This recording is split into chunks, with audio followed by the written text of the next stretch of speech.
Boa tarde, sejam todos muito bem-vindos. Que delícia estar aqui com a casa cheia. Vamos falar de um tema aqui que eu acho que é muito importante para todos, em relação a planejamentos patrimoniais e sucessórios.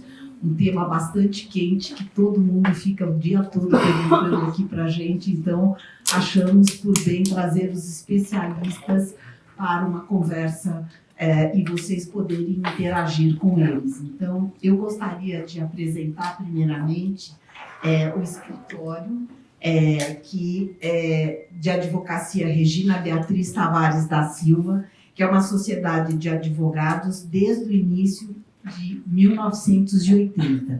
É um dos poucos escritórios que a gente conhece especializado em uma única área, e sempre nesta mesma área, que está aqui a doutora Regina Beatriz, que eu vou fazer uma apresentação, que são 44 anos em atividades advocatícias que envolvem os procedimentos extrajudiciais e judiciais. Em 2010, Luiz Eduardo Tavares tornou-se sócio, agregando conhecimento e atuação profícua nas áreas de especialidade do escritório. Então, eu vou falar, primeiramente, da doutora Regina Beatriz, sócia fundadora do escritório Regina Beatriz Tavares da Silva, Sociedade de Advogados, atua nas áreas contenciosa e consultiva, inclusive na implementação de estruturas de planejamentos patrimoniais e sucessórios, visando a prevenção e a solução de conflitos familiares. Sua experiência advocatícia é aliada às suas atividades acadêmicas, exercidas há mais de 40 anos, tendo os títulos de mestre e doutor em Direito pela USP e pós-doutorado pela Universidade de Lisboa. Como doutrinadora, participou de inúmeras obras científicas com ênfase no direito de família e no direito de sucessão. É coordenadora e palestrante em vários congressos, cursos e jornadas realizadas no Brasil e em outros países. Participou da comissão de juristas no projeto do atual Código Civil e de outros projetos de lei, como o do atual Código de Processo Civil. Esse é o ponto mais importante aqui para a gente debater e que nós entendemos que a doutora Regina tem muita coisa para nos dizer aqui. Também é dedicada a projetos de relevância nacional e internacional, inclusive como fundadora e presidente da Associação de Direito de Família das Sucessões, pela qual vem realizando estudos e propostas para a reforma do Código Civil. Vou apresentar também o Dr. Luiz Eduardo Tavares dos Santos, que é sócio, filho da doutora Regina. Ele iniciou e construiu sua carreira profissional no mesmo escritório ao longo dos últimos 20 anos, com observância do padrão de rigor técnico e dos preceitos éticos e profissionais, seguidos pelo escritório desde a sua fundação. Desempenha trabalhos na área civil, contenciosa e consultiva, com ênfase em matérias do direito de família e do direito das sucessões. Possui vasta experiência na estruturação e implementação de planejamentos patrimoniais e sucessórios, é associado da Associação de Direitos de Famílias e Sucessões da Fundação Armando Álvares Penteado. Então, fiz aqui as apresentações, depois eu vou apresentar minha sócia Érica, mas antes de mais nada, eu queria apresentar um pouco da nossa empresa, porque não são todos vocês que conhecem a Galápagos, e acho importante vocês entenderem por que nós estamos aqui neste conceito. Por favor, eu queria passar um pouco para a nossa apresentação. Quem que me ajuda aqui? Na realidade, eu tenho que me ajudar, né?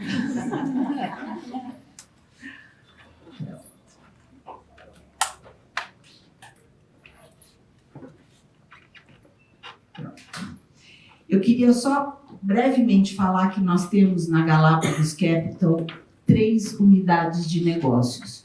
Nós somos uma empresa independente, jovem, vamos fazer 5 anos de idade agora no mês que vem, com 3 áreas distintas.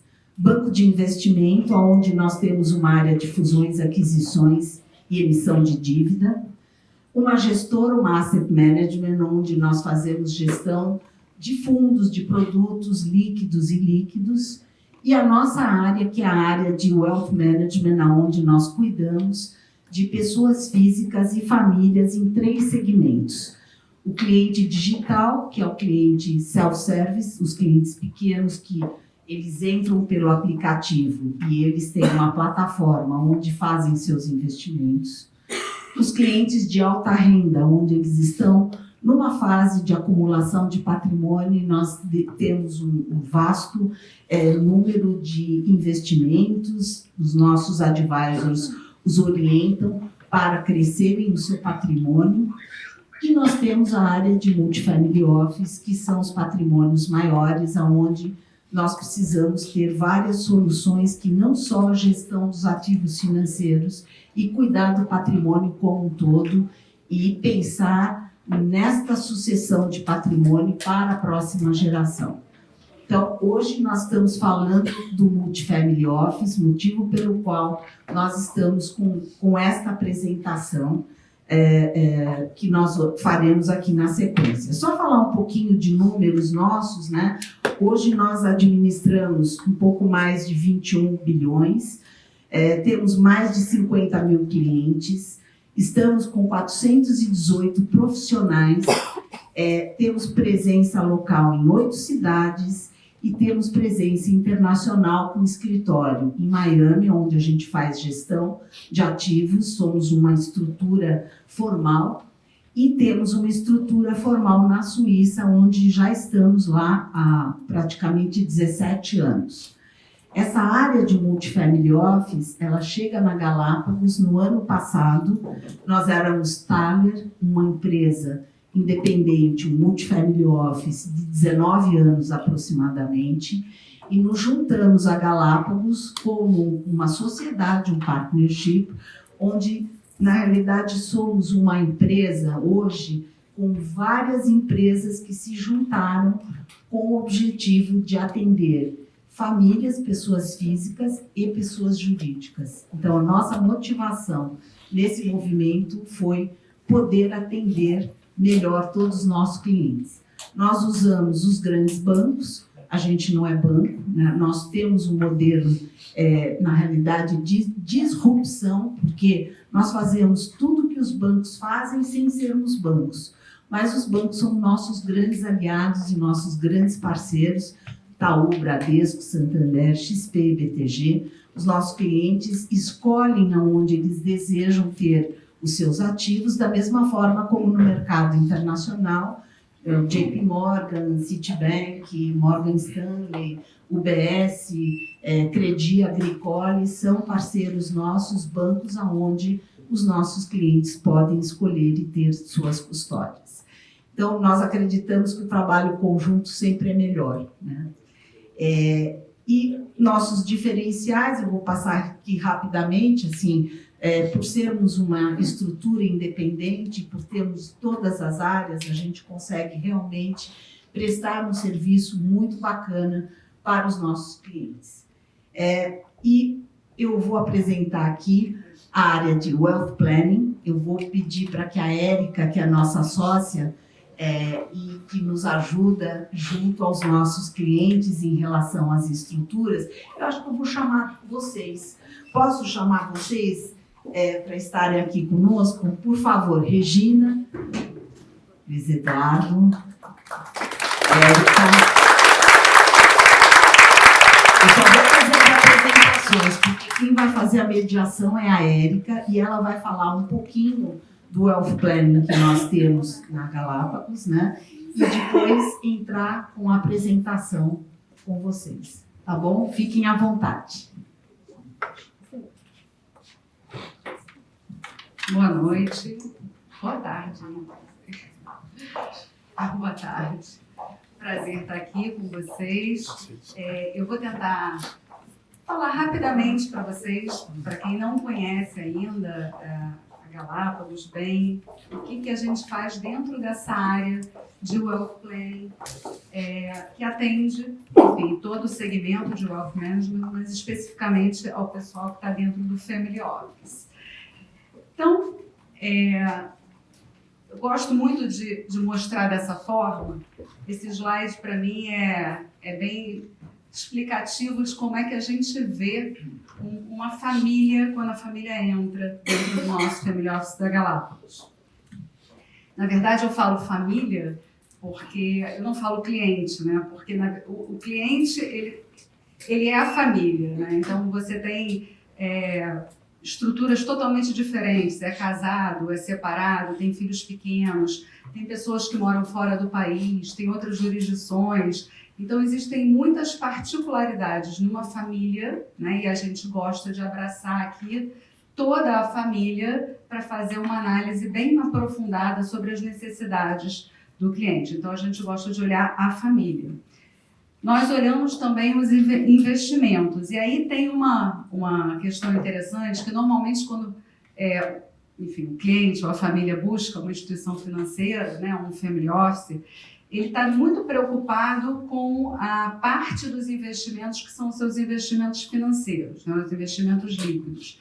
Só que os investimentos, eles são muito mais do que isso. Você pode ter participações societárias em negócios operacionais, você pode ter uma carteira, por exemplo, de imóveis relevante e olhar o todo dos negócios, dos investimentos, né, dos ativos que a família tem e até poder sugerir se isso está adequado ou não àquela família é um dos trabalhos e dos serviços do Family Office. Então, assim, isso é o que é uma outra área nossa de diagnóstico e de atuação, tá? Coloco sempre os negócios, porque nós temos umas famílias que têm negócios operacionais, familiares. A gente também ajuda e atua especificamente em relação a isso, em governança corporativa, profissionalização de empresas familiares. Então, esse é uma outra área de atuação. Então, assim, o cliente está aqui no meio. Na verdade, a gente está falando de muitas coisas, né? E esse olhar mais amplo, eu acho que é o grande diferencial de você estar dentro de um family office como o nosso, ou você está simplesmente sendo atendido, né, em uma determinada área de uma instituição financeira. Então, é só para a gente poder exemplificar aqui o nosso trabalho. Então, a gente tem ferramentas, né, que a gente utiliza. Eu elenquei aqui as 3 principais ferramentas, né, que são ferramentas que no nosso dia a dia a gente utiliza muito para poder ajudar essas famílias no seu planejamento. A primeira delas é o planejamento tributário. Eu gosto de dizer, o pessoal brinca que me escuta falando muito, que eu falo que o Brasil é um país animado. Por quê? Porque o Brasil, toda hora, né, a gente tem legislação mudando, essa legislação agora, enfim, o evento de hoje é sobre isso. Mas, enfim, na parte fiscal a gente tem muitas mudanças sempre e a gente tem que se adequar, né? A família, às vezes, faz uma organização patrimonial. Isso não significa que essa organização vai estar eficiente daqui a 2 anos, 3 anos, 5 anos. Depende de como a família vai mudando e depende das regras, né? Todo o nosso conjunto de leis aqui no Brasil e no exterior. Porque no exterior tem muitas vezes que você tem que olhar, né, como é que as mudanças das legislações nas estruturas fora, das jurisdições fora do Brasil vão alterar, vão impactar naquela família. Planejamento sucessório. Planejamento sucessório a gente sempre gosta de sentar e discutir, trazer o assunto para a mesa. É muito particular, tem gente que é proativo, tem famílias que são muito proativas no seu planejamento sucessório, tem outras que não querem falar do assunto. Enfim, o brasileiro ele tem um perfil um pouco, né, resistente a falar de planejamento sucessório. A gente acha que isso é uma coisa até cultural, que vem mudando, graças a Deus. E alguns aqui já devem ter me ouvido falar que eu sempre gosto de dar o exemplo do americano, que eu falo assim, olha, eu trabalho há muitos anos com os Estados Unidos. E o americano, para ele fazer o planejamento sucessório dele, basta que ele tenha um herdeiro, ou seja, ele tem um filho. Ele pode não ter 30 anos, mas ele já está fazendo o seu planejamento sucessório. Ele está pensando, né, que existe um herdeiro ali, existe alguém que precisa estar amparado, enfim, a gente não sabe o dia de amanhã. Então, a gente também ajuda bastante no planejamento sucessório. E, por fim, a governança corporativa, foi o que eu falei anteriormente, quando você tem um negócio familiar, né, operacional, ativo, e aí, muitas vezes, essa família precisa se preparar para passar por uma segunda geração, profissionalizar a empresa, caso a caso, né? O nosso trabalho, ele é muito customizado, ele é muito personalizado, ele, na verdade, não existe uma fórmula de bolo, cada família é uma família e tem as suas necessidades. Então, são exemplos do que a gente utiliza como ferramenta para pensar nesse planejamento como um todo. Aqui são exemplos de soluções, apenas a título, né, exemplificativo, a gente tem aqui os fundos, né, exclusivos e restritos fechados, que também sofreram mudanças recentemente em relação à parte fiscal, mas ainda funcionam como estrutura em determinados casos, previdência privada, holding patrimonial, que tem que ser olhado com muito cuidado, né? Tem muita gente oferecendo holding patrimonial como se fosse uma solução e nem sempre é. Enfim, testamento, doação, seguro. No exterior a gente tem várias formas de planejamento, trust, testamentos, enfim. Isso aqui são exemplos, né? Teriam muitos outros exemplos. E a gente tem que estar sempre olhando a parte regulatória e mantendo nossos clientes atualizados em relação a isso.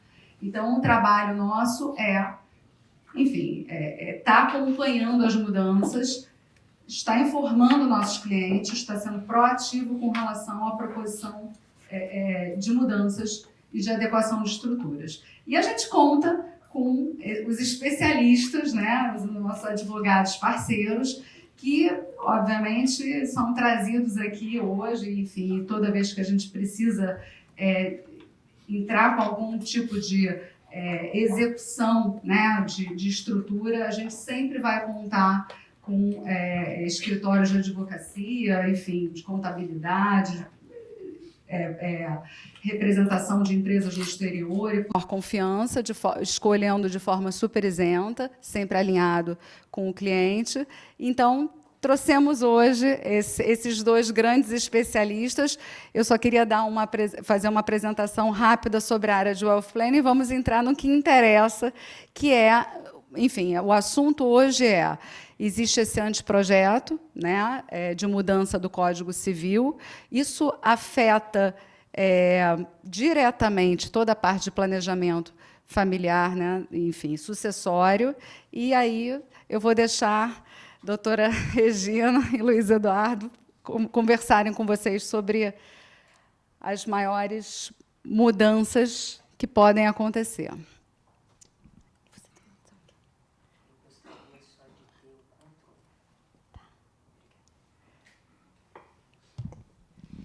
Uma excelente tarde para todos. Para mim é uma imensa satisfação estar aqui na Galápagos, uma estrutura fantástica que eu tive a oportunidade de conhecer há cerca de um mês, me encantou.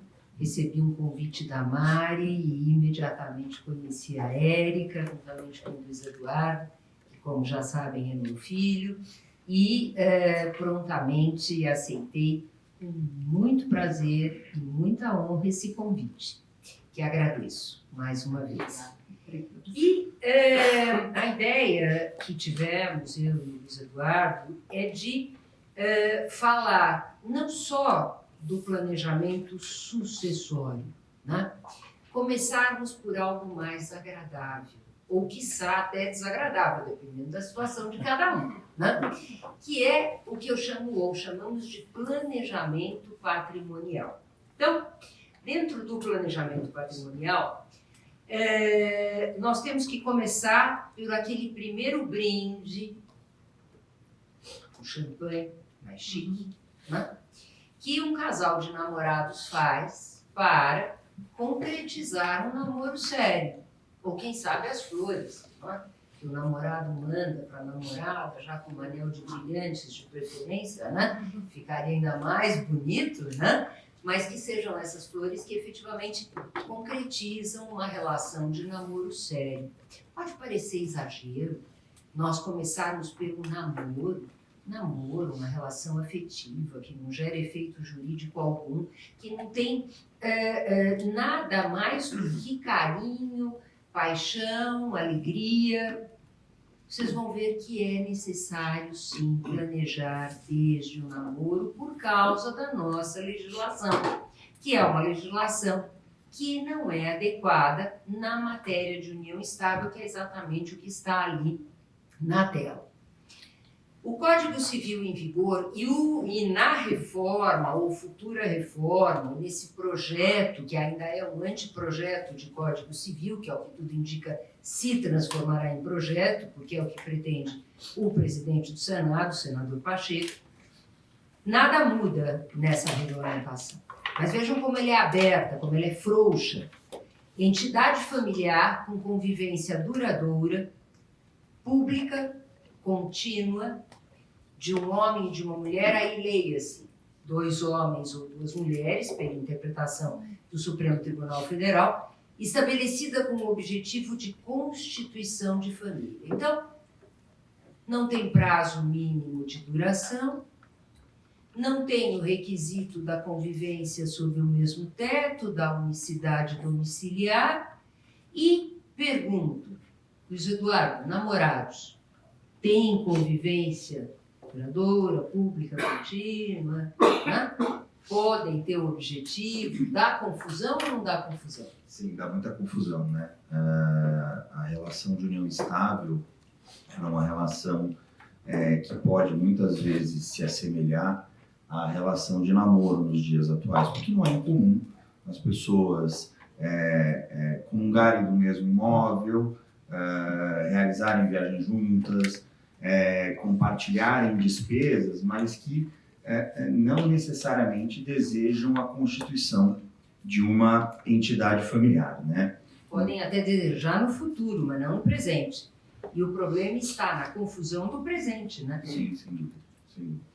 E, diante desses requisitos frouxos, é muito importante que começou uma relação de namoro mais sério, que se faça uma declaração de namoro, né? Eu gosto de enfatizar a expressão declaração, porque, por ser uma relação de namoro e que, portanto, não geram efeitos jurídicos e, portanto, direitos e deveres de ordem patrimonial, não pode ser considerado um contrato, né? Um contrato é um instrumento jurídico que gera, sim, direitos e deveres de ordem patrimonial. Então, portanto, no meu modo de ver, este instrumento tem que ter a menor formalidade possível, exatamente porque não geram efeitos jurídicos. E dentro dessa forma, né, porque afinal de contas o advogado vem, né, ou a advogada vem e fala para quem não é da área, né? Ah, documenta, né? Mas documenta como? Né? Como é que vai documentar que eu estou namorando e que ainda não constitui uma união estável? Bom, a questão do constrangimento que isso pode causar e causa não está na nossa seara. O máximo que a gente pode fazer é receber o casal de namorados e explicar a vantagem para os dois de tranquilidade, de vivenciar uma relação só afetiva, sem preocupações sobre confusões com união estável. Mas qual é a forma? A declaração de namoro, ela pode ser feita por um mero documento particular, muito simples, sem presença de advogado, mas com alguma orientação, né? Por favor, alguma orientação. Sempre é bom ter para não fazer algo que vá poder confundir com a própria união estável, na presença de 2 testemunhas que conhecem o casal, com uma afirmação básica e chave: não constituímos família. Vivemos uma relação maravilhosa, linda, espetacular, mas que é só de namoro. Agora, quer dar mais segurança para a forma desse tipo de declaração? Escritura pública, né? escritura pública é efetivamente o meio mais seguro de se documentar, né, a declaração de namoro dentre tantos outros atos e negócios jurídicos. Já no pacto de união estável, a escritura pública, no meu entendimento, já que a Mari falou como doutrinadora, né, não me considero como tal, embora tenha alguns livros publicados, né, posso dizer mais ou menos uns 50 até hoje, mas doutrinador eu acho que é um termo assim, muito forte, né? Mas realmente, né, não há como defender que se possa fazer um pacto de união estável, modificando o regime de bens que está previsto na lei, que é o da comunhão parcial, para um regime, por exemplo, de separação total, se não for por escritura pública. Isto é a interpretação sistemática do Código Civil. Então, vai modificar o regime de bens no Pacto de União Estável? Escritura pública. Agora, não é, Luiz Eduardo, se for só para declarar que a relação começou em tal data... Não é incomum hoje em dia as pessoas reconhecerem a relação de união estável por instrumento particular. Mas é muito importante que isso não gere prejuízos a terceiros, né? Então, portanto, se for optar por um regime de bens que seja diverso daquele previsto hoje como regime legal, que é o regime da comunhão parcial de bens, no meu modo de ver, é indispensável que se dê a devida publicidade a esse instrumento por meio da celebração de uma escritura pública. E além da publicidade por meio da celebração da escritura pública, a segurança jurídica desse documento, que não vai se perder, vai ficar lá arquivado nas notas do tabelionato, né? E, além disso, pode ser e deve ser registrado no cartório competente para dar ainda maior publicidade perante terceiros e efeitos perante terceiros, né? Então, escolha de regime de bens diverso do regime legal, tanto nos pactos de união estável quanto nos pactos antinupciais, porque nós estamos falando de união estável e de casamento. E nós temos que lembrar que união estável hoje em dia gera praticamente os mesmos efeitos do casamento civil. Ou seja, essa confusão entre namoro e união estável não é uma brincadeira. É muito sério e nós vemos, como advogados, processos chegarem no STJ, lá em Brasília, para discutir se era namoro ou união estável. Sofrimento para as pessoas de 6 anos, de 7 anos, às vezes até de 10 anos de duração do processo, e decisões que podem ser injustas. Ainda mais se, temos que falar um pouco de morte, né? Desculpe, não é agradável se o namorado ou a namorada morrer no meio da relação. Porque o morto não volta à terra para dizer, olha, vê lá, a Maria Antônia, que sabe que eu não vivi em união estável, ou o João, né? Até porque não adianta fazer uma declaração de namoro e no plano dos fatos isso se configurar como uma união estável. É muito importante ter isso em mente, né? Ou seja, ter comunhão de vidas, compartilhar despesas, se apresentar socialmente como marido e mulher, marido, mulher e mulher, né? Como um casal, com uma entidade familiar, né? Então, é importante que aquilo que está no papel, seja numa declaração de namoro, seja num pacto de união estável, reflita a realidade dos fatos. Exatamente, não dá para transformar a água num documento. Uma sentença pode transformar, hein? Por equívoco, ok? Por equívoco dos próprios fatos e pela falta dos documentos apropriados. Mas, falando, né, de uma maneira geral, não dá para transformar a água do namoro no vinho da união estável e o vinho da união estável na água do namoro por meio de um documento, né? Então, se é namoro, declara namoro, se é união estável, se faça o pacto de união estável. E nesses pactos de união estável, assim como também nos pactos antes do casamento, que são os conhecidos pactos antinupciais, além da escolha de um regime de bens diferente do regime da comunhão parcial, do reconhecimento de condições de sustento próprio, quando os dois têm meios próprios de sustento, nunca, por mais que o advogado assegure que não vale renúncia à pensão alimentícia, não vale essa cláusula. Mas vale dizer, olha, os dois têm condições de autossustento. Hoje, Se depois vão ter ou não, na hora de uma dissolução dessa relação, se ela vier a ser dissolvida, vamos ver lá para frente, mas pelo menos naquele momento tem. Obrigações, até como indenizações, se a relação terminar, né?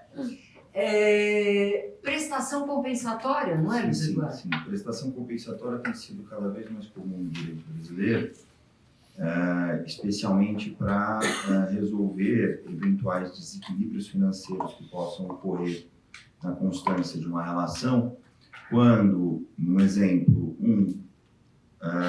uma das pessoas ela exerce atividade profissional, ela pode se desenvolver profissionalmente, mas em contrapartida a outra não se desenvolveu profissionalmente porque efetivamente se dedicou aos cuidados da família, dos filhos, né? E isso gera um desequilíbrio financeiro, né? Então, é aquela senhora do lar, isso, né? É a prestação compensatória aí que é uma forma de compensar estes anos de casamento ou de união estável que levaram a esse desequilíbrio financeiro. E isso começou na França, viu? Em 1800, um chefe de cozinha, França, chefe de cozinha, se desenvolveu imensamente e a mulher ficou em casa, cuidando da casa, fazendo tudo o que podia até para as economias domésticas. A gente sabe que uma mulher em casa, eu nunca fui senhora do lar, mas eu sei que se eu tivesse sido, talvez tivesse mais economia doméstica, né? Sair para trabalhar, né? E daí fui pelo outro caminho, mas uma senhora do lar faz economias domésticas, né? Nos mais diversos níveis sociais e econômicos e financeiros. E esse chefe de cozinha se desenvolveu muito e a mulher ficou em casa. Em 1800 e pouco, na França, houve o primeiro julgado de prestação compensatória. E depois ele foi incorporado no Código Civil francês. No Brasil não é norma legal. O projeto de reforma do Código Civil pretende implementar como norma legal, só que pretende implementar com uma cláusula muito aberta que tudo vai poder ser considerado como causa de prestação compensatória. Então, estamos trabalhando para ver se melhoramos um pouco por meio da ADEFAS, Associação de Direito de Família e das Associações, que está trabalhando nesse projeto, o anteprojeto de reforma, para aprimorar esse instituto. Mas é um instituto interessantíssimo que a jurisprudência aplica e no Brasil aplica há muitos anos com uma decisão paradigma, que todo mundo sabe de quem é, mas eu não posso falar, né? Que foi, o relator foi o ministro Antônio Carlos Ferreira, isso eu posso dizer, no STJ, e aplicou a prestação compensatória já faz pelo menos uns 15 anos. Eu estou mais ou menos chutando o período, mas há bastante tempo, uma dúzia de anos tem. E promessas de doações. Prometo que se a relação terminar, dou para você um valor de X, né, da aplicação financeira, tão bem feita pela Galápagos, né, uma promessa de doação. A definição de prestação compensatória de promessas de doações no Pacto Antinupcial de União Estável pode ser uma forma de evitar, aí sim, a fixação da pensão alimentícia, mas não por meio de uma renúncia à pensão alimentícia, que não é possível. Teve um caso no possível. escritório, Luiz Eduardo, você não era estagiário, não sei se você participou, mas o meio de fazer aquele casal não se separar e ficar, né, com tudo resolvido, já viviam uma união estável, fizemos um pacto exatamente com promessa de doação. Que eu saiba, nada aconteceu de errado.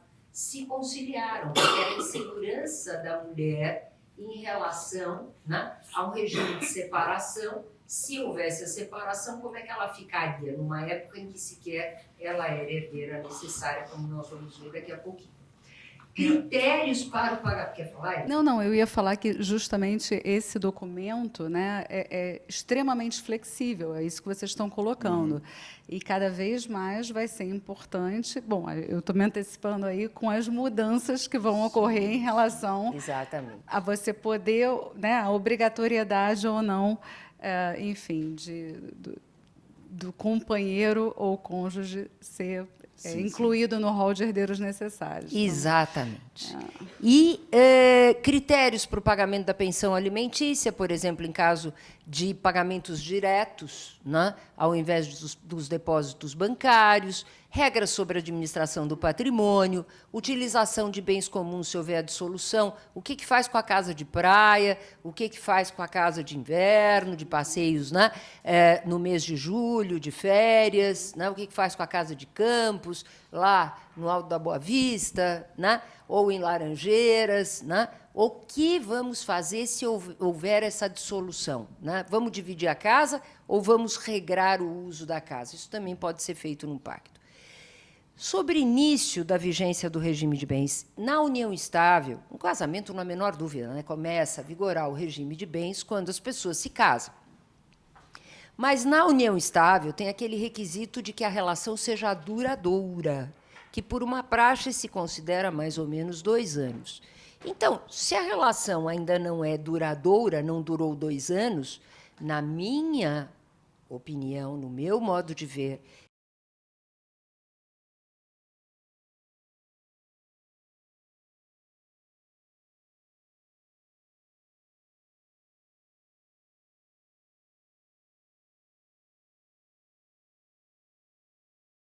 ela não pode produzir efeitos patrimoniais. Só que os juízes não entendem isto. E entendem que, desde o início daquela relação, em que passaram a viver, quando vivem, né, sob o mesmo teto, ou mesmo em tetos separados, quando constituíram uma família, já vigora o regime da comunhão parcial de bens. Né? E então eu criei, né, essa cláusula que os tabelionatos de notas com quem trabalhamos aceitam, que é de colocar no pacto de união estável que o regime de bens só vai passar a vigorar 2 anos após a relação, ou seja, antes dos 2 anos não existe união estável. Existe algo como se fosse um namoro. Existe o objetivo de constituição de família, mas não propriamente a constituição. Depende da durabilidade. E na reforma, vejam bem o perigo, né? Não são só os juízes que não enxergam isto, né? Com todo respeito ao Poder Judiciário. É também esse projeto, o anteprojeto, que não enxergou. Lá vai ter uma regra expressa, se aprovado, que vai começar a vigorar no início da união estável. Então, as pessoas vão ter que saber cada vez mais que estão vivendo uma união estável, porque a maior parte das pessoas não sabe. E é muito importante ter em mente que não é possível retroagir os efeitos do regime de bens para o início da união estável. Então, assim, não é porque você mora 2 anos com uma pessoa que você vai fazer um pacto e vai dizer que nos 2 anos que antecederam a celebração desse instrumento, que vai vigorar o regime, por exemplo, da separação de bens, né? Então, vamos colocar 2 anos, não. Vamos dizer que tem aquela cláusula, vamos fazer alguma coisa mais... Isso, 5 anos que seja. Né? 5 anos, 5 anos, né? Vai fazer um pacto depois de 5 anos, não adianta querer dizer que no período anterior vigorou o regime de separação, dali para frente. E aí que vai entrar, diante desse anteprojeto, se ele passar dessa forma, a importância de estabelecer as regras acerca do regime de bens no início, efetivamente, da união estável. É isso mesmo. Então, na prática, a questão é definir quando é o início da união estável. Uhum. Né? Porque quando é o início, quando é o esse início, quando se iniciou, mesmo que as pessoas vivam em casas separadas, que é uma opção que às vezes as pessoas estão querendo, né? Desse modo, constituir uma relação, que é muito divertido, eu não sei se dá certo, né? Quem tem assim, acha que é divertidíssimo, deve ser, né? Porque não vê todo dia, não olha todo dia, né? Desde a hora que acorda, né? Aliás, só vê bonitinho e bonitinha, né? Arrumadinhos, né? Mas não deixa de configurar também, né? Às vezes, você pode configurar a união estável, cada um na sua casa. E é por isso, Érica, as confusões com o namoro. É exatamente porque a lei não exige essa convivência sob o mesmo teto, salvo uma justa causa, que seria uma razão profissional, um trabalho num lugar, um outro trabalho em outra cidade, né? Ou num bairro distante de São Paulo e tal, não exige justa causa. Então, por isso, união estável acaba sendo confundida com namoro. Muito obrigada pela sua colocação, porque foi fundamental, né? Aí nós temos vários regimes de bens típicos, né? Da comunhão parcial, que é o regime legal para os 70 a menos. Aqueles que têm menos de 70 anos, que se casam ou passam a viver em união estável com menos de 70 anos. Participação final dos aquestos eu pulo, porque o casal tem que carregar um contador embaixo do braço, não vai dar certo. Comunhão universal, não é usado, praticamente não é usado. Nós fizemos um pacto de participação final de aquestos desde 2003, quando esse regime entrou em vigor. Fizemos. Limitamos. Comunhão universal, que é para os casamentos, é o regime legal dos casamentos celebrados até 1977. Separação convencional para aqueles que se casam ou passam a viver em união estável com menos de 70 anos. O regime da separação legal para os 70 a mais. Então, quem se casa ou passa a viver em união estável com mais de 70 anos tem o regime da separação, inclusive sem direitos sucessórios, pelo artigo 1829 do Código Civil. Estou falando da lei vigente, né? Confirmado pelo STF. Confirmado exatamente por esse tema, o julgamento desse tema 1236 do STF, e que foi muito inteligente. Os ministros foram extremamente hábeis, eu digo hábeis no bom sentido, ao formular essa tese. O regime legal é da separação, porém, os 70 a mais podem escolher outro regime por meio de escritura pública. Vocês vão dizer, mas é a mesma coisa? Não, não é a mesma coisa. Uma coisa é o calor da paixão, do amor, aquela pessoa com... Eu estou quase com 70, então eu posso falar tranquilo. Aquela pessoa com 70... É verdade, estou fazendo 67 agora. 67? É, 67. A pessoa que teve aquele calor, né, da paixão, aquela coisa, né? Quando a pessoa vai ficando com mais idade, a gente vê nos nossos clientes a paixão aumenta, o que é muito bom, né? É ótimo, né? Mas não se apercebe nem das questões patrimoniais. Outra coisa é ir até um tabelionato no registro civil, né? Onde o casamento vai ser feito, ou uma união estável, que começa a ficar ali no plano dos fatos, como a gente já comentou. Outra coisa é ir a um tabelionato de notas, em que o tabelião vai explicar qual é o efeito de uma comunhão universal, ou qual é o efeito de uma comunhão parcial de bens. Então, gera uma manual reflexão. Então, eu cumprimento sempre o STF por essa decisão. Nós trabalhamos como amicus curiae nesse processo por meio da DEFAS. E o único regime da separação obrigatória, hoje em dia, depois dessa decisão do STF, é quando existe um segundo casamento ou uma segunda união estável, não houve partilha de bens na relação anterior. Tá? É o único caso de separação obrigatória. Antes era também para os 70 a mais, quando o STF mudou e passou a possibilitar a escolha de um outro regime. Então, salvo aquela última hipótese, existe uma liberdade na escolha de qualquer dos regimes, e existem os regimes atípicos, aqueles regimes feitos sob medida, né? Como um terno sob medida, né? Em que não é um prêt-à-porter, né? Escolhe lá o regime típico. Não, é um regime feito de acordo com as necessidades do casal, né?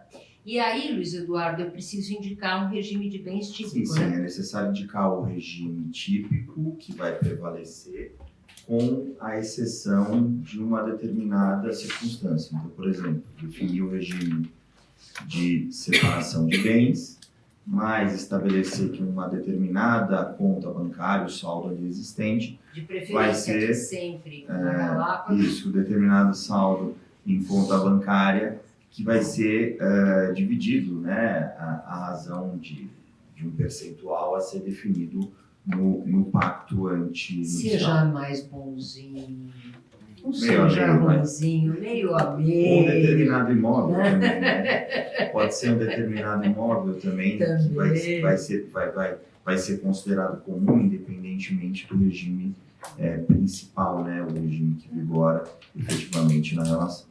E esses regimes atípicos são muito interessantes, né? Mas os mais comuns ainda, na maior parte dos casamentos e das uniões estáveis, vigora o regime da comunhão parcial, porque é o regime legal desde 1977. Então, o que se comunica nesse regime? Aquilo que é comprado onerosamente, ou seja, compra. Os bens adquiridos por um fato eventual, que todo mundo gostaria de ter, uma loteria, né? Os bens adquiridos por doação, mas em favor de ambos, ou herança em favor de ambos os consortes. As benfeitorias, que são aquelas reformas nos bens de cada um, nos bens particulares. As benfeitorias, as reformas se comunicam. Então, a casa é de um e a reforma foi feita durante o casamento ou união estável. Essa reforma vai se comunicar. E os frutos dos bens comuns. Então, os rendimentos das aplicações financeiras, mesmo que essas aplicações sejam particulares, ou seja, já existam antes do casamento ou da união estável, os rendimentos se comunicam. Mas não é todo o rendimento, né? Pode ser alterado pelo regime atípico, né? Isso. Você pode definir o regime, por exemplo, da comunhão parcial de bens, mas afastar os frutos e rendimentos dos bens particulares da comunicabilidade, né? É importante ter em mente o que é fruto, né? Fruto de aplicações financeiras são os juros, efetivamente, que essa aplicação deu. A mera correção da moeda, ela não pode entrar nessa conta, porque a gente sabe que, diante da inflação, existe, né, uma desvalorização corrente da moeda e que, portanto, isso não pode entrar na parte desses frutos dos bens particulares, né? Deixa eu perguntar, então, aproveitando aqui o assunto, participações societárias também é uma questão aí, uma zona cinzenta em relação à comunicação ou não. E nisso, Érica, eu gostaria de tocar exatamente depois de passar, se você me permitir, aqui por aquilo que é excluído da comunhão, né, só para ter ali na tela exatamente essa resposta à sua importantíssima pergunta, porque nós temos que ver também o que é excluído, né? Tem aquilo que é incluído e aquilo que é excluído. Claro que os bens que existem antes do casamento e da união estável, os adquiridos por doação ou sucessão para a pessoa do cônjuge ou do companheiro, aqueles bens que substituem os anteriores, né? Então, tinha um imóvel antes do casamento, vendeu o imóvel, aplicou por meio da Galápagos, né? Essa aplicação não vai se comunicar, mas os frutos civis, os rendimentos da aplicação, sim, na comunhão parcial. E pensões, rendas semelhantes, como, por exemplo, as aposentadorias. E aí, é exatamente, Érica, começando já a resposta à tua pergunta, o Superior Tribunal de Justiça, que é praticamente a instância máxima em matérias de família e em matérias de sucessões, salvo algumas que chegam no STF, entende que os lucros reinvestidos, tão comuns, né, os reinvestimentos, para valorizar as cotas ou participações societárias, não são comunicáveis. Então, os lucros não são retirados da empresa, eles são reinvestidos na empresa. E o STJ hoje considera que eles não se comunicam.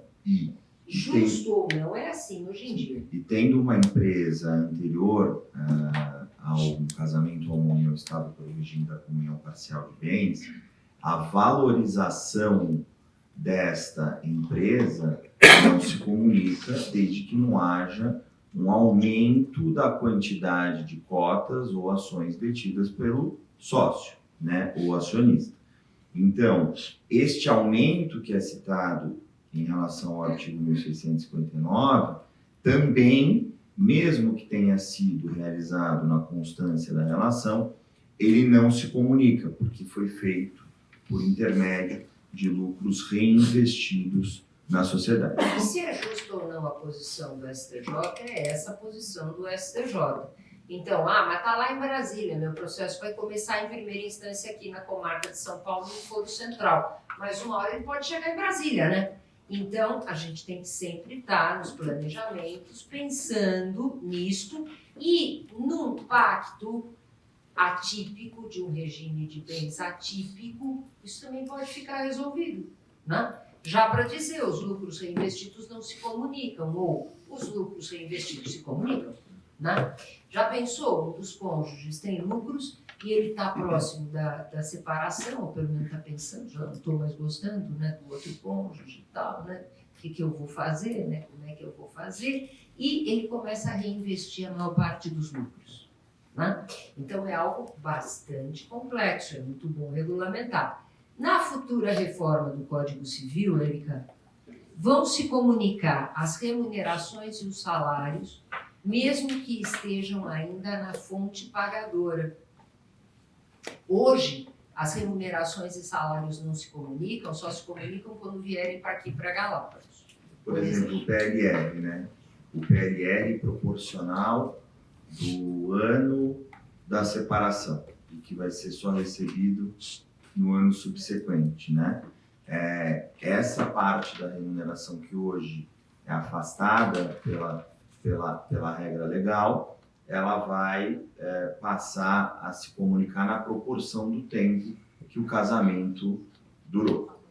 Pensões e aposentadorias vão se comunicar, se o projeto for aprovado. Fundos de garantia por tempo de serviço, que ainda é algo que está só na jurisprudência. Previdências abertas e fechadas, constituídas durante a relação. E vejam, valorização das cotas ou das participações societárias adquiridas antes do casamento e da união estável, inclusive por lucros reinvestidos. Então, valorizou a empresa é anterior, por lucros reinvestidos ou por outras razões quaisquer, o projeto pretende a comunhão parcial. Isso vai estar totalmente contrário ao princípio da comunhão parcial de bens. Porque o que é o regime da comunhão parcial de bens? Por que se comunicam aqueles bens que nós vimos anteriormente? Porque se presume que houve uma ajuda, de algum modo, nem que seja num carinho, nem que seja num apoio, nem que seja numa noite mal dormida, em que o cônjuge fica apoiando aquele que está com preocupação no seu trabalho. Né? Esforço comum, né? Isso, esforço comum. Então, vejam o que se pretende aqui na reforma, né? Que é algo efetivamente preocupante. Né? E serão, portanto, ainda mais recomendáveis, quando se pretende a comunhão parcial, impedir a comunicação de previdências abertas ou fechadas, impedir a comunicação dessa valorização de cotas. Se isso for aprovado, vai ser indispensável, mesmo que queira o regime da comunhão parcial, fazer um pacto de união estável ou de casamento pré-nupcial ou pós-nupcial, né? Porque nós não chegamos lá, não sei se vai dar tempo de chegar, mas não é só na união estável que pode ser feita a modificação do regime de bens, não retroativamente, para o futuro. No casamento também. E, aliás, essa regra fui eu que sugeri para o senador Josafá Marinho, eu tenho muito orgulho dela, na época do projeto do Código Civil atual, que fosse inserida a regra da mutabilidade do regime de bens durante o casamento. Isso é ótimo, porque isso dá a oportunidade do casal, ao longo do tempo, rever o seu, né, seus acordos. Isso é ótimo. E que vai ter mudanças também na reforma. A gente vai falar um pouquinho mais para frente, mas já antecipando. A ideia da reforma é que essa modificação de regime de bens possa ser feita por escritura pública, ou seja, independentemente de autorização de uma judicial. autorização judicial, o que me parece temerário, porque a autorização judicial aí tem em vista evitar prejuízos de terceiros, né, de pessoas que possam eventualmente ser credoras, né, de um dos cônjuges ou conviventes, e se faz a modificação do regime numa tentativa de proteção patrimonial sem a chancela do Poder Judiciário, me parece um tanto quanto temerário.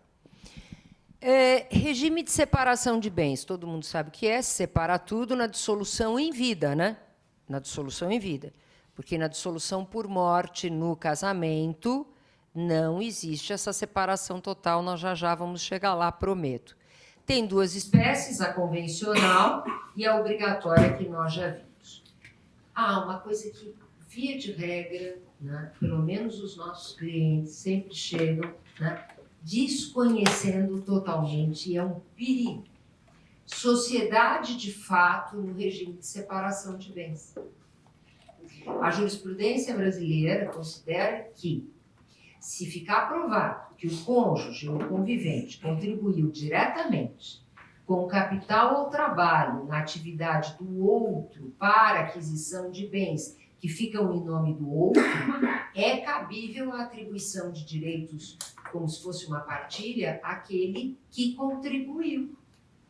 É diferente da prestação compensatória, que é o tal desequilíbrio, né? Que é o trabalho doméstico. Aqui é uma contribuição. Aí o cliente chega, ou a cliente chega, né? E diz assim, meu marido, né, o meu companheiro, que era o meu namorado, né, o meu namorado, ele está lá trabalhando na minha empresa, está me ajudando, né? Ele até atende telefone quando a secretária não está, ou quando é mais tarde, que eu fico até tarde, né?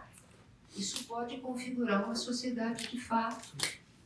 Isso pode dar direito à partilha de bens, mesmo no regime de separação de bens, né? Pelo princípio da vedação ao enriquecimento sem causa. Prestação compensatória, o Luiz Eduardo já comentou, só que olha o que a reforma está pretendendo. Eu acho que ali alguém, desculpem, bateu a cabeça na parede. Compensação pelos trabalhos domésticos, em qualquer regime de bens. Então, mesmo que seja na comunhão parcial, tem direito à metade, ou na comunhão universal, tem direito à metade de tudo, ou no regime atípico, tem metade de alguma coisa, e vai ter também uma compensação pelo trabalho doméstico. Agora, como é que vai medir esse trabalho doméstico? Não é porque vai limpar o chão ou lavar a louça, que aliás todo mundo hoje lava a louça quando precisa, né? Porque não é todo mundo que pode ter empregada de manhã, de tarde, de noite, de madrugada, né? Sábado, domingo, a época da escravidão já se foi, graças a Deus, né? Mesmo que a pessoa possa, via de regra não tem, como é que vai medir esse trabalho doméstico? E a gente sabe que as pessoas, ainda mais jovens, essa nova geração maravilhosa, e a minha também, viu? Eu tenho um companheiro que divide comigo os trabalhos domésticos. Aliás, faz muito mais do que eu. Posso confessar, né? Isso aqui você corta na gravação, viu? Mas, por favor, não importa. Mas serão ainda mais recomendáveis, então, se isso for aprovado, quando se pretende um regime de bens, que se faça efetivamente um pacto, né? E já falamos aqui das pessoas 70 a mais, né? Foi a Camila, nossa assessora de marketing, que escolheu essa foto. Eu ainda não estou com estas costas e nem uso chapeuzinho, Camila, estou com quase 70, tá? Então, da próxima vez, você capricha na juventude da foto.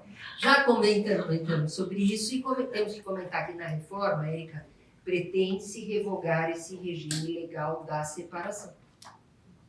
Aí vai vigorar a comunhão parcial. Inclusive para os 70 a mais. Como regime legal.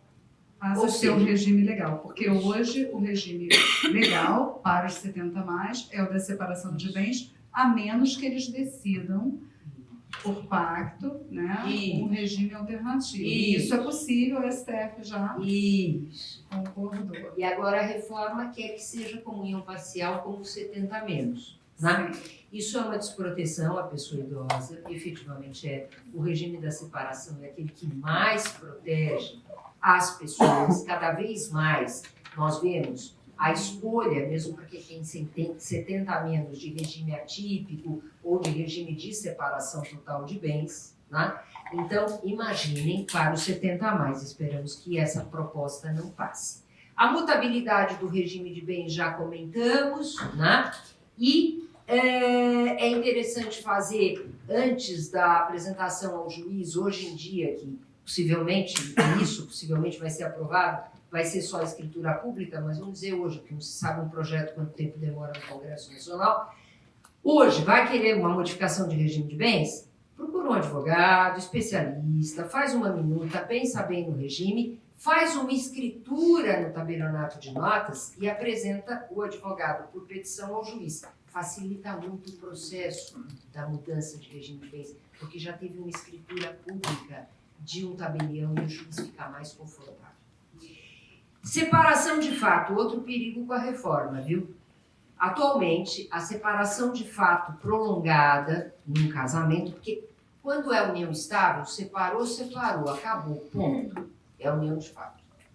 Quando é casamento, só o divórcio dissolve o vínculo conjugal.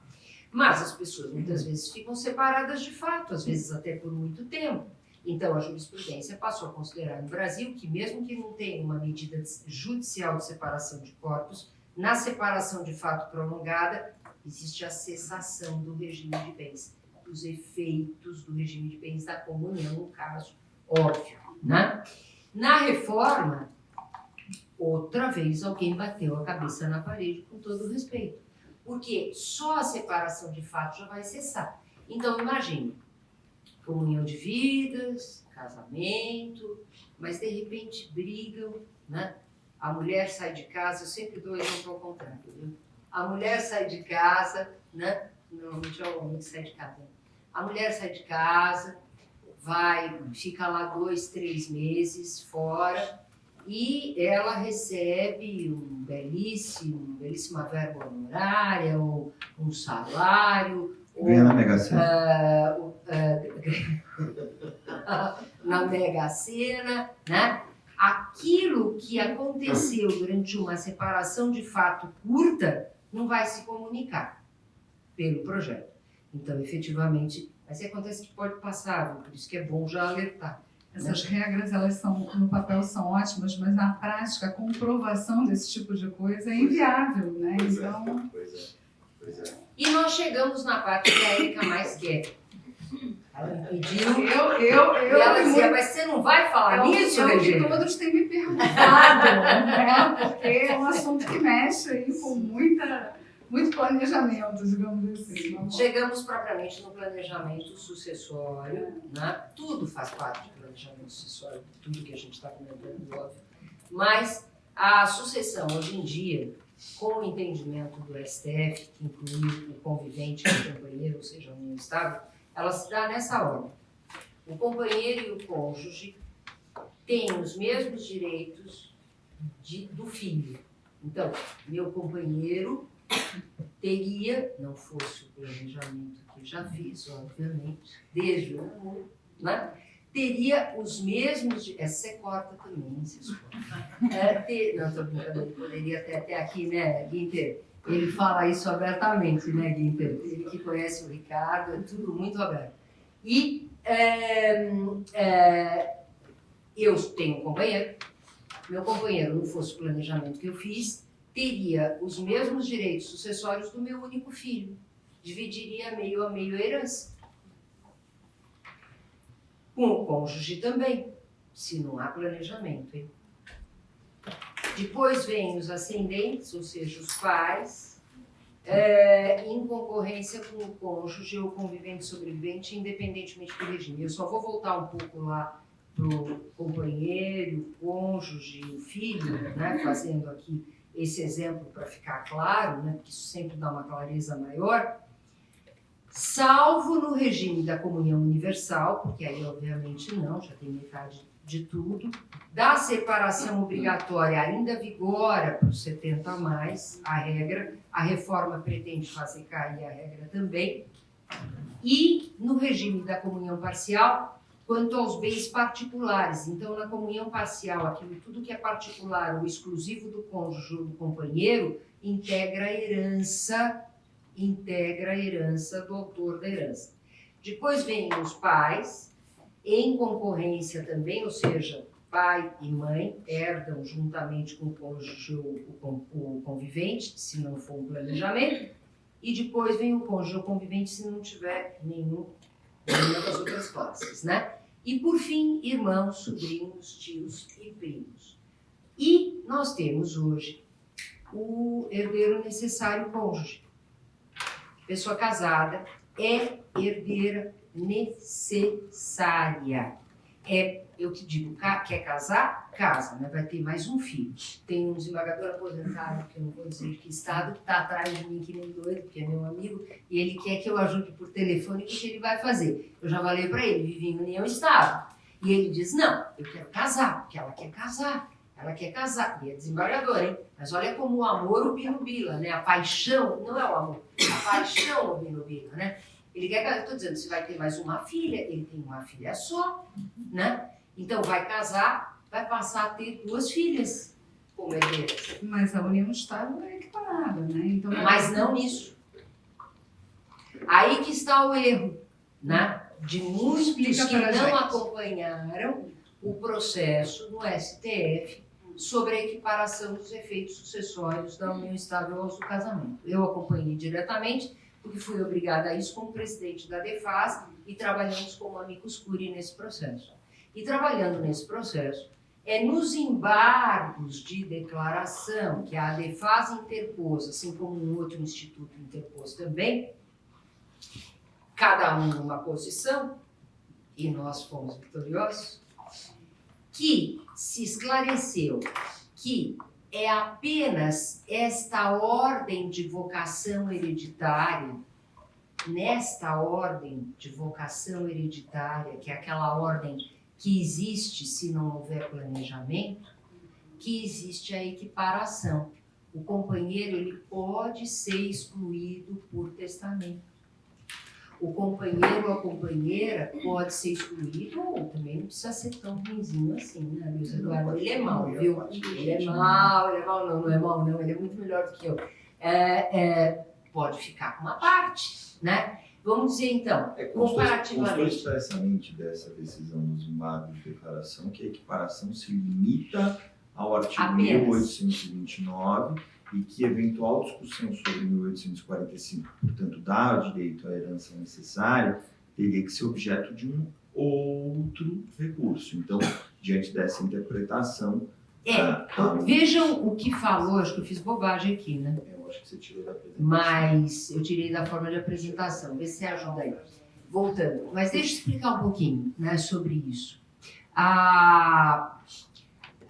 O que falou o ministro Barroso, o que ele escreveu nessa decisão sobre, porque ele foi o relator do processo da equiparação, né, sobre essa equiparação e sobre esses embargos, inclusive os embargos da ADEFAS, da associação que eu presido. Apenas se aplica a ordem de vocação hereditária. Apenas isso. Apenas. No apenas, 1829. O 1845 é outro artigo. E exatamente no que nos embargos da DEFAS nós dizíamos era isso. Que não se aplique a herança necessária ao companheiro. Nós somos maus? Não. Nós queremos liberdade para as pessoas de poderem escolher a relação de união estável ou de casamento. Se quer casamento, que é o desembargador, meu amigo, o desembargador aposentado, meu amigo quer casar, vai ter o herdeiro necessário. Se quer viver em união estável, pode excluir por testamento. Agora, não fez testamento, volta para cá. E essa regra... Aí entra. E essa regra está de acordo com o que os outros países, né, desenvolvidos têm seguido. Quer dizer, a união estável nos outros países tem um direito patrimonial e sucessório extremamente limitado. O Brasil é que ampliou esses direitos e pretendeu realizar essa equiparação ao casamento, travando, né, a possibilidade das pessoas de tomarem uma decisão se querem ou não querem uma comunicação patrimonial mais extensa ou mais restrita, né? Após a morte. Isso é super importante. Mas, então, só voltando, se passar a nova regra, aí sim, nem casando, você vai ter a equiparação do cônjuge. Quer dizer, você casa, mas o cônjuge não está ali. Isso, exatamente. Então, olhem o que a reforma propõe, o projeto de reforma propõe, né? A ordem muda, o cônjuge e nem o companheiro não concorre com descendentes, não concorre com ascendentes, ele é o terceiro na ordem de vocação hereditária. E depois vem os colaterais, ou seja, primos, sobrinhos, etc. Ou seja, só Então, herda se não tiver descendentes e ascendentes. isso. Então, regime de bens vai continuar a vigorar. É comunhão, tem meação. Só que meação não se confunde com herança.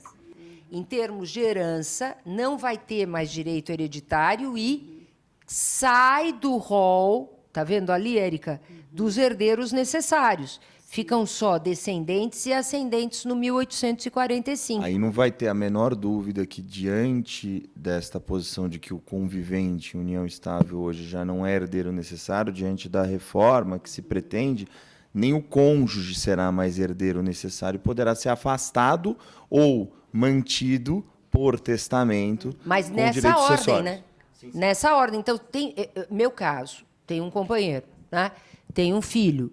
Eu não precisaria ter feito planejamento sucessório para afastar o meu companheiro do direito à herança. Caso essa reforma seja aprovada. Isso, né? Não hoje. Não hoje. Não hoje. Exatamente, Qual é Fernanda. a data de sair essa reforma? Tem uma data que essa reforma vai sair?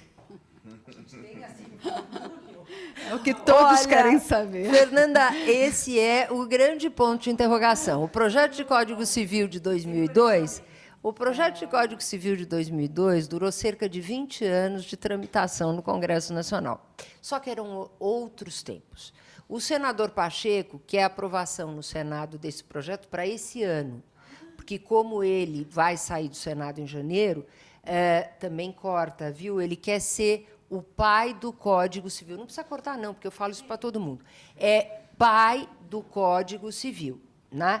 Então, isso é um perigo, porque já viram que existem várias propostas aí que precisam ser aprimoradas, modificadas por meio de emendas supressivas, modificativas, etc. Né?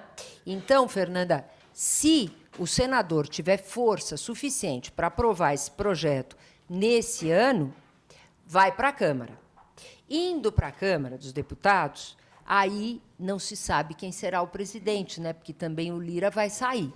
Então, depende também do presidente. Por isso que eu falei, é um ponto de interrogação. Pode ser rápido e pode demorar muito. E uma vez aprovado o pacote completo ou são aprovados? Não, é uma reforma do Código Civil. Não vai ser isso, não vão ser projetos de lei isolados, que já existem vários. O né? anteprojeto foi apresentado ao Senado, para o Senado discutir o que deste anteprojeto vai para frente ou não, entendeu? Mas é o projeto como um todo. É um projeto O que nós esperamos? Esperamos que, diante do que viram, né, e de outras tantas propostas que efetivamente não podem ser aprovadas como estão, porque vão gerar uma judicialização imensa e só vão beneficiar os escritórios de advocacia, e eu, nessa hora, não sou advogada, eu sou efetivamente acadêmica, eu quero a melhor legislação para a sociedade. Né? Então, o que esperamos é que haja debate, tempo, amadurecimento. Estamos trabalhando por isso, Fernanda, mas é uma incógnita. Né? E aí, né, nós temos uma novidade, que também não sabemos como é que vai ser interpretada, se passar. O testador pode destinar até 1/4 da legítima aos descendentes e ascendentes que sejam considerados vulneráveis ou hipossuficientes. Então, desculpem, aumenta a cota disponível em favor dos vulneráveis e hipossuficientes, aqueles 50% aumentam em mais 1/4 da legítima, né?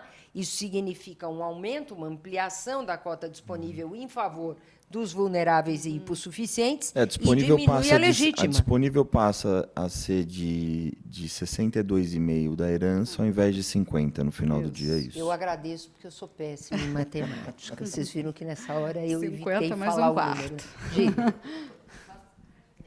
Não, vamos fazer a pergunta e a resposta depois, pode ser? Assim a gente... A gente consegue terminar. Estou terminando. Estamos, porque não fosse o Luiz Eduardo, né, eu estaria aqui com algumas dificuldades, e aqui também com outras dificuldades. Eu vou passar a palavra para o Luiz Eduardo para ele dar uma passada rapidinha nesses slides. Toma, Luiz. Aqui, falando um pouco de planejamento sucessório, por meio de testamento, né?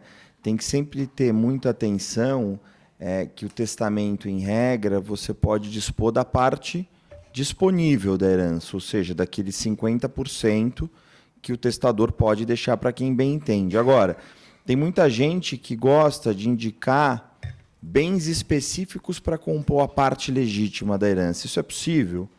Sim, é possível com alguma controvérsia jurisprudencial, mas controvérsia essa que pode ser superada desde que este bem indicado na parte legítima tenha as mesmas condições.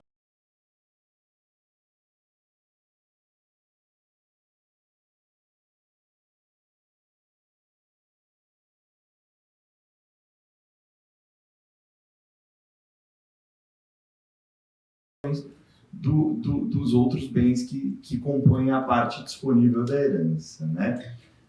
Colação de bens, né? Um outro tema. Falam que é colação. Sim, colação de bens é um outro tema que é bastante importante, que é a obrigação daquele herdeiro que recebeu, herdeiro necessário, né? Que recebeu uma doação em vida, de trazer este bem para o inventário para fazer as devidas compensações com os demais herdeiros necessários, né?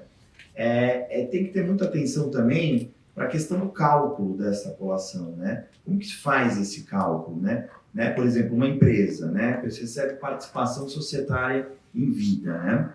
E o donatário, ou seja, aquele que recebeu, ele desenvolve o negócio, ele transforma aquele negócio num negócio muito mais rentável do que era quando ele recebeu a doação, né? Qual que é o critério para ele trazer isso para a sucessão, Devolver para devolver aquilo para compensar? É o valor da data do óbito dessa empresa ou é o valor da empresa no momento que ele recebeu a doação corrigido por uma inflação para a data do óbito, né? Me parece bem mais razoável que se faça essa segunda hipótese num caso em que o donatário efetivamente desenvolveu, ampliou E se for o negócio. aplicação financeira? Agora, aplicação financeira, por exemplo, a pessoa recebeu a aplicação financeira e ela investiu de modo que multiplicou os recursos financeiros que ela recebeu em doação. Também me parece ser justo. Não, Que fala seja- assim, quadruplicou porque veio aqui Quadruplicou os recursos E olha, financeiros. temos esse caso especificamente, de famílias querendo fazer a doação, né? Enfim, para os seus herdeiros. E aí, se dispensa ou não dispensa a colação, e se não dispensar, como é que é o cálculo? Então, essa é uma pergunta, assim, real que a gente tem. Olha, então, aí nesse caso, né, de quadriplicou a aplicação financeira, né, é o valor existente no momento do óbito ou é o valor existente no momento da doação? Me parece que tem que ser o momento da doação, porque a multiplicação desses recursos financeiros ocorreu por uma atuação daquele quem recebeu, do donatário, né? Agora, corrige monetariamente pelos índices oficiais. Da gravação. Corrige monetariamente pelos índices oficiais, que não vão dar 4 vezes, né? Ou seja, pode dar o quê?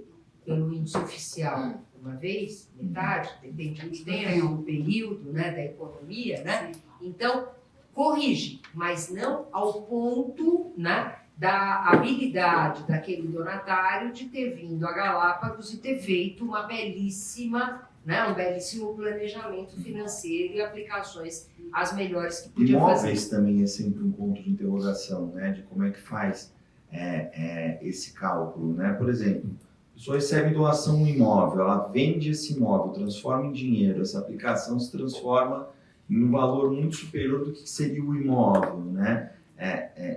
Me parece aqui que tem que ser realmente o valor do imóvel no momento da doação corrigida. Agora não, esse imóvel perpetuou ao longo dos anos.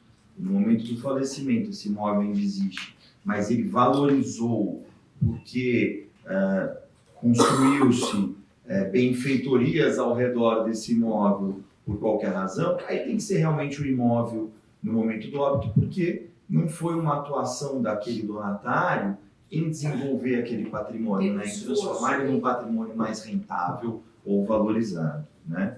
Previdências privadas integram ou não integram a herança, né? Tem que sempre tomar muito cuidado quando se fala de previdência privada, porque ela tem que se limitar para não entrar na herança a parte disponível do patrimônio, né? Quando se avança na parte legítima do patrimônio, aí sim pode ter dúvidas sobre ela entrar ou não entrar na herança. E também atenção sempre ao regime de bens, porque esse patrimônio, mesmo que a gente não esteja falando aí de herança, esteja falando de meação, esse patrimônio, se for comum, ele tem sim que ser preservado na parte que cabe a meação ao cônjuge ou convivente sobrevivente. Imaginei o seguinte, Luiz Eduardo, se eu me permitir, né? Eu passei a palavra, estou tomando de volta, né? Mãe é assim, né? Mas, imaginei o seguinte, né? Tem um patrimônio de 100 milhões de reais. 1 milhão, não importa, né? Mas vamos colocar aí, 100 milhões de reais.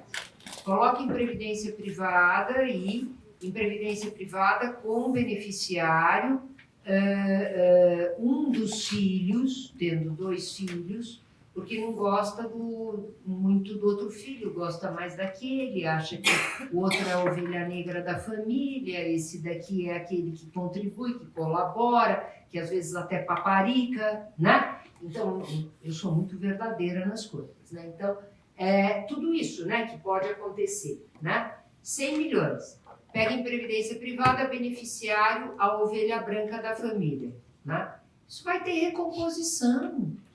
Por quê? Porque invadiu a legítima do outro herdeiro, né?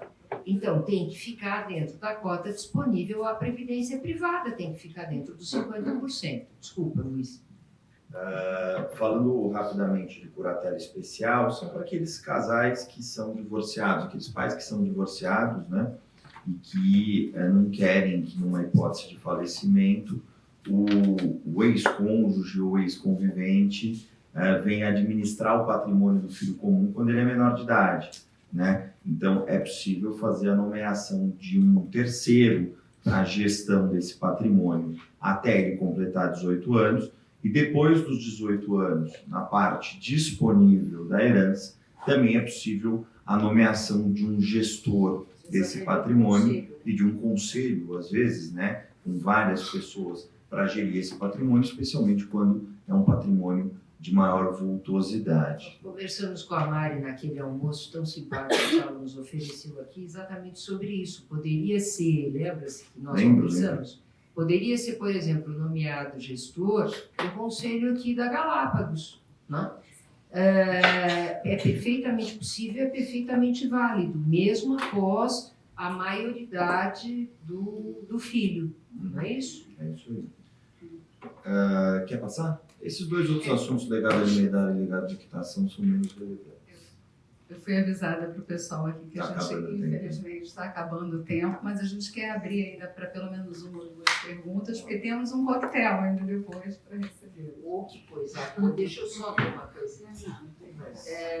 Aqui, ainda de testamento, nós temos só para não deixar de falar, embora o Luiz Eduardo já tenha tocado, nas doações, né? Doações em vida. E aqui, algo muito interessante, né?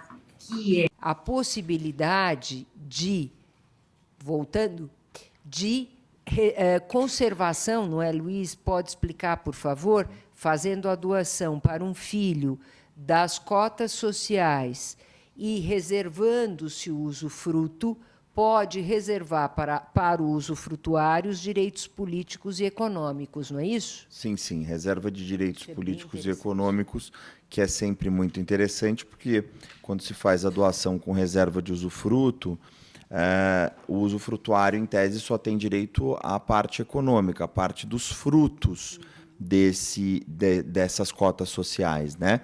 Mas se reservar o direito político, a administração, a gestão, enfim, a tomada de decisão sobre as empresas continua sendo do usufrutuário. Isso não significa que ele pode sair vendendo todo o patrimônio da empresa e distribuindo aquilo como dividendo, não é isso? Mas, pelo menos, a decisão se vai continuar com o imóvel, se vai transformar aquilo em liquidez, se vai, enfim, investir aquele patrimônio de uma forma ou de outra, isso cabe ao usufrutuário político. E, Luiz Eduardo, a gente pode fazer isso sociedades e também nos fundos fechados, Também nos né, fundos. que muita gente utiliza aqui como forma de planejamento Sem ainda dúvida. Exato. patrimonial. Sem dúvida. Que é a melhor forma de estruturar a sucessão em termos de nua propriedade e usufruto de recursos financeiros, de liquidez. Não há outra forma, não há nenhuma instituição financeira, pelo menos com as quais eu conversei hoje, que na pessoa física consiga estabelecer esse critério de nua propriedade e usufruto. Não existe esse controle, né? Só se faz isso E o realmente por interessante, para quem não tem uma vivência, né, nessa doação em vida, né, com reserva do usufruto, né, é que não precisa de inventário. Pelo menos naquela parte do patrimônio doado com reserva de usufruto, não vai ter inventário, né? Se antecipa a parte tributária, a carga tributária que pode ser que aumente imensamente. E TCMD, que estão todos aqui preocupados com esse aumento, enfim, tem muita gente já pensando nisso agora. Bom, eu queria... provavelmente. A gente, Acho que até esse final de ano. a gente tem e um também teto, se né? pensa, hoje. né? Mas ele não sabe Ao que bem. parece, esse ano, esse projeto vai ser aprovado. Tem o princípio da anterioridade. São mínimo de 3 meses, né? Então, se aprovado até setembro, passa a valer no ano que vem, certo? Bom, queria... 8% aqui em São Paulo? 2 a 8. Vai ser escalonado. Mas vai continuar os estados com diferença Tabela ou vão fazer uma cota progressiva. Então, não, vai depender do estado. Cada estado vai definir quais são as bases de cálculo para aumentar a alíquota do ITCMD, tá? Aqui em São Paulo, o projeto está falando de até 2%, em torno de 300 e poucos mil reais. De 2 a 4 vai para 3,5 milhões aproximadamente, ou seja, passa a ser 4%, 6% até 7 milhões aproximadamente e 8% a mais. Mas isso é importante ter em mente, que não é porque você tem um patrimônio de 10 que você vai pagar 8% de imposto. Isso significa que até 300 você vai pagar os 2, daí depois até os 3 você vai pagar os 4, dos 4 até os 6 você vai pagar os 7, dos 6 até os 8 você vai pagar os 10. Ou seja, a alíquota máxima num patrimônio de 10 milhões é de 5,5%. Foi mais ou menos essa conta que a gente fez, né, Vinícius? 5,5% mais ou menos. 5,35% seria a alíquota efetiva sobre um patrimônio, por exemplo, de 10 milhões. Óbvio que isso se dobra, vai cada vez chegando mais perto do 8%. Né? Mas para bater no 8 tem que ser um número muito... E o máximo vai ser o 8. Máximo 8 hoje. Tem projetos para ampliar esse teto para 16% e, salvo melhor juízo, até um para 21%. Não tem um? Conheço do 16, né? Mas assim, isso precisa, né, de lei complementar, quórum qualificado, isso não é uma coisa que vai acontecer da hora Mas para é um outra. risco. Mas é um risco. E por isso, quem quer fazer economia tributária, faça as doações, né? A gente recebe, Érica, muitos clientes resistentes a isso, né? Mas o patrimônio é meu. Como é que eu vou doar para o meu filho, para a minha filha? Reserva o usufruto. E, se for uma empresa, reserva todos esses poderes que o Luiz Eduardo comentou, né? E faz uma imensa economia tributária, né? Ou um fundo, né? Enfim, é muito interessante quem pense em economia tributária, acho que todo mundo pensa, né? Exatamente, a hora é essa. Uma dúvida sobre casal sem união estável. Se o casal, ou a mulher ou o homem, tem algum tipo de stock option, mas não foi vestida, né? Não teve o vesting ainda e acabou, sei lá, no 3º ano, mas os dois têm algum tipo de stock option. Isso conecta e divide ou não? Olhe, todos os casos em que eu tive esse tipo de situação, eu tive decisões as mais variadas. Então, eu não posso te dizer que sim ou que não, porque não tem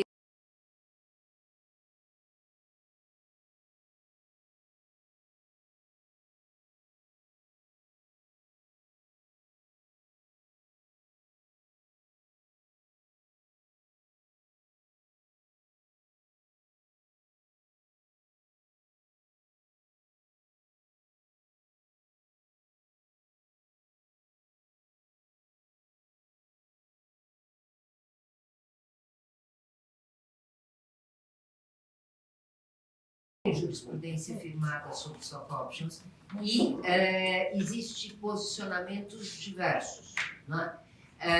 Então, o que seria justo no meu modo de ver? A opção está lá, né? Não foi adquirida, né? Mas essa opção veio, né, a ser atribuída a um funcionário de alto escalão, porque, ou de médio escalão, não importa. Por quê? Porque ele merecia, naquela época em que ele estava vivendo em comunhão de vidas num casamento ou numa união estável, né?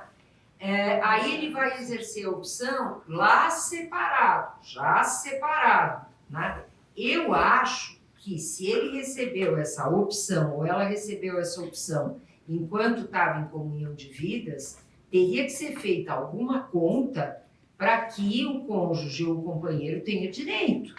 Porque se recebeu essa opção dentro do princípio da comunhão parcial de bens, é porque se presume que houve ajuda, que houve auxílio, né? Que houve colaboração, que houve contribuição. Mas isso eu estou dizendo é o que eu acho, e não o que se decide. O que se decide de tudo. É que normalmente se a pessoa sai do trabalho, ela perde.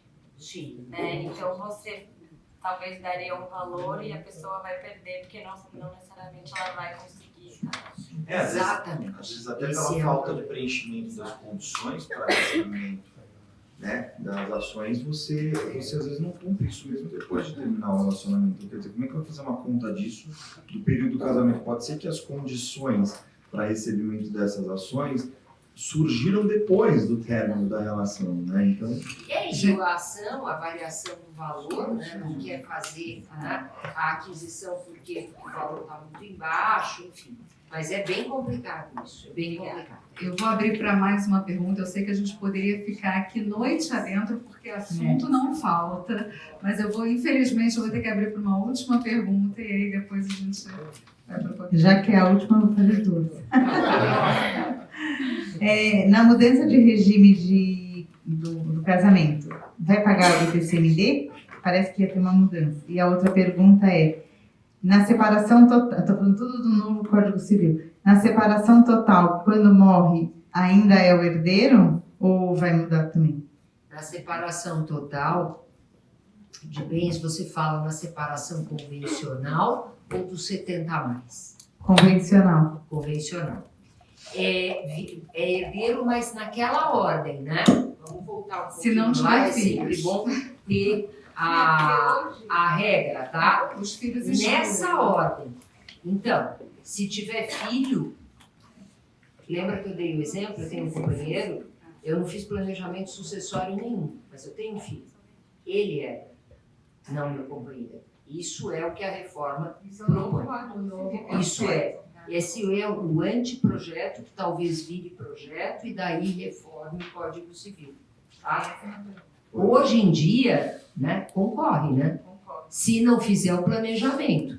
Se for companheiro, pode ser excluído. Se for cônjuge, pode ir até o limite da cota disponível, certo? Em benefício de um filho, ok? E eu estou falando isso porque eu não sou contra cônjuges nem companheiros, não é isto, né? Mas eu sou muito a favor dos laços consanguíneos, né? Então, dentro disso, eu acho que a maior parte das pessoas está sempre querendo auxiliar e ajudar e deixar bem o companheiro, o cônjuge, né? Mas também está pensando nos seus filhos, né? Agora, essa na primeira pergunta. Deu para entender? A sua outra pergunta em relação à modificação do regime de bens é que hoje, de acordo com a legislação atual, existe uma dúvida se, no momento da modificação do regime de bens, se faz ou não se faz a partilha de bens, tá? Vai ficar definido que vai ter que fazer a partilha de bens. Por ter que fazer a partilha de bens, se não for feita a divisão equilibrada do patrimônio para não ter excesso de meação de um cônjuge em relação ao outro, aí sim vai ter que pagar o ITCMD. Mas é sempre recomendado, independentemente de reforma, de se forçar a realização da partilha de bens, senão fica um ponto de interrogação. Pense o seguinte, tem participação societária para partilhar. Não se faz a modificação de regime de bens, é o seguinte, essa participação vai ficar metade para um e metade para outro. mas depois vai fazer a partilha. O que faz com os lucros recebidos depois da realização da partilha? Será que se esses lucros vão entrar só na conta de um ou se vão entrar na conta de outro? O quanto que gastou disso? O quanto que reinvestiu? Qual foi o responsável pelo crescimento da empresa posteriormente à realização da modificação do regime de bens, né? Numa hipótese, para ficar claro, embora o Luiz Eduardo tenha explicado muito bem, de mudança, por exemplo, de comunhão para separação. Está ali autorizada a mudança, homologado o acordo, o juiz homologa, ou na reforma é feita a escritura no tabelionato de notas, é feita a mudança, né? E as partes simplesmente relacionam os bens comuns, né? E dizem que isto vai ficar para um em futura partilha, aquilo vai ficar para o outro. Via de regra, quando não fazem partilha, esquecem de patrimônio, esquecem, por exemplo, um fundo, ou uma aplicação, ou algo, né, que tenham, ou uma participação societária, e daí fica a dúvida. Os lucros havidos durante esse período do regime de separação se comunicam ou não se comunicam porque não foi feita a partilha? Nós temos processo judicial no escritório que tem uma duração, e nós já fomos subestabelecidos e estamos procurando colocar a casa em ordem, mas que já dura 7 anos de litígio, porque na hora da alteração não foi feita a partilha. Porque na hora da partilha olha tudo, né? Opa, se vai partilhar eu quero ver tudo, né? Mas na hora de uma mera relação, né, de bens, a coisa passa ou bens podem passar despercebidos. Bom, eu queria agradecer imensamente a presença desses dois super advogados aqui com a gente, agradecer a vocês e dizer que a gente continua, tá? A gente só precisa seguir ali para a área do coquetel e a gente pode, enfim, seguir com as perguntas ali, tá bom? Muito obrigada.